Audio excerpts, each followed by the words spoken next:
მომავალი წლიდან ბათუმს კიდევ ერთი სასტუმრო შეემატება. 107 ნომრიანი სასტუმრო მარინა კოლიზეუმის მშენებლობა 1 ივლისს დასრულდება და 103-მდე ადგილობრივი დასაქმდება. თავდაპირველად დაგეგმილი პროექტი ჩასწორდა და ტურისტულ ობიექტს კაზინოც დაემატა. სამშენებლო კომპანიასთან ხელშეკრულება 2012 წელს გაფორმდა, რომლის თანახმად 14 მილიონი დოლარის ინვესტიციის განხორციელება იგეგმება. მშენებლობაზე მიმდინარე სამუშაოები დღეს აჭარის ფინანსთა და ეკონომიკის მინისტრმა დაათვალიერა. დავით ბალაძის განცხადებით ახალი სასტუმროს გახსნა რეგიონში ტურიზმის განვითარებას ხელს შეუწყობს.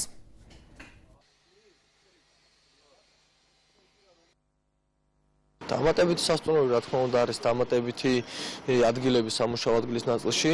ჩვენ როგორც კომპანიის ხელმძღვანელებისგან გავიგეთ, პროფილში არის რაღაც ცვლილება, რომელიც დაემატება კაზინო, რაც უფრო მეტი თანამშრომლობის დასაქმებას ნიშნავს.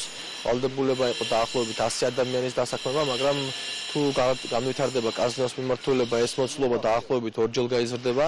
ძალიან მნიშვნელოვანი არის მსგავსი ტიპის ინვესტიციების განხორციელება რეგიონში. ჩვენთან მუშაობს მხოლოდ ქართული კომპანიები და სულ ყველა ძალიან წარმატებით ართმევენ თავს. ჩვენ მაყოფილი ვართ და მომავალშიც ალბათ თვითონ მოპირკეთებების სამუშაოები, რაც შეეხება ავერს, სულ ყველა კეთდება ბათუმში, თბილისში და ჩვენ უცხოური კომპანიები ჩვენთან არ მუშაობს. მაისისათვის დავამთავრეთ შენებლობას, მე ცოტა დავლაგდებით, ავეჯს დავდგამთ და ივნისში უკვე გავიხსნებით მთლიანად.